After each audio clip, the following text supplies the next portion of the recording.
అండి అందరూ ఎలా ఉన్నారు? రమ్యమైన చిన్న కథల నుండి ఇంకొక కథని ఈరోజు విందామా? ముందుగా ఒక చిన్న ప్రార్థన. యేసయ్య, ఈ సమయం వరకు కాపాడిన దేవా, నీకే స్తుతి స్తోత్రములు.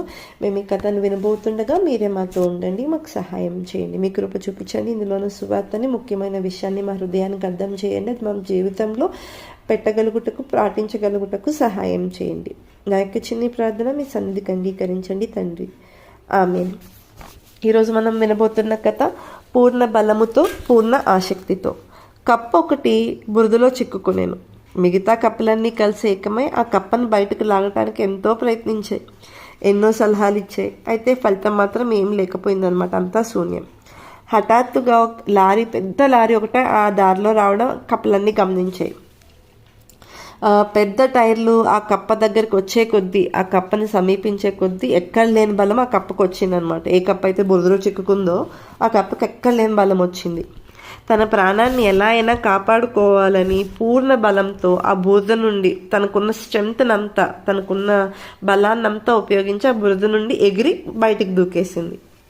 మానవులమైన మనం కూడా అంతే.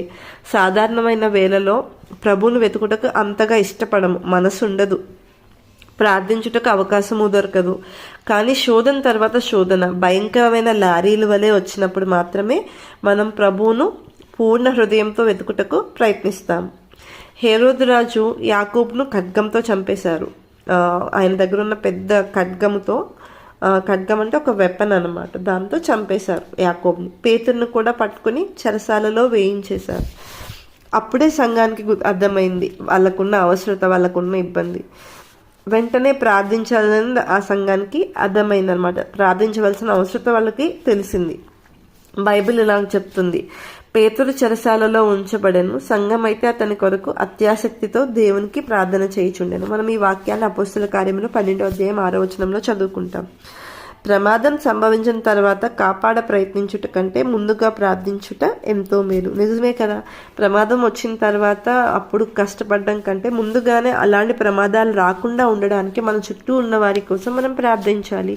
వాళ్ళందరికీ దేవుని రక్షణ, దేవుని ప్రొటెక్షన్ కోసం మనం వారందరి కోసం వేడుకోవాలి. ఇర్మియా గ్రంథంలో ఏమని ఉంటుందంటే, అయితే పరాక్రమం గల శూరుని వలె ప్రభువు నాకు తోడై ఉన్నాడు, నన్ను హింసించువారు నన్ను గెలవక తొట్టిల్లుదురు. ఇర్మియా 20:11 ఏమంటున్నారు?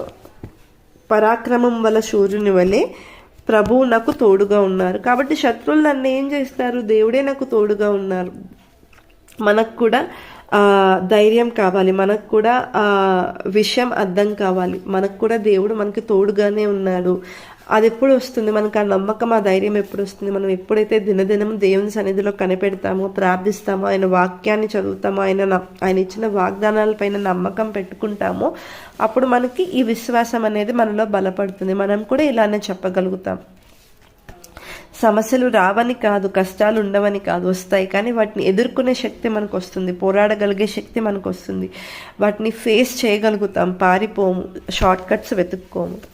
కాబట్టి మనము పూర్ణ బలముతో, పూర్ణ ఆసక్తితో సమయం ఉన్నప్పుడే మనం ప్రార్థించి రాబో వాటి కోసం, జరిగిన వాటి కోసం, జరగబో వాటి కోసం, అన్నిటి కోసం ప్రార్థించాలి. అందరికీ థ్యాంక్ యూ అండి.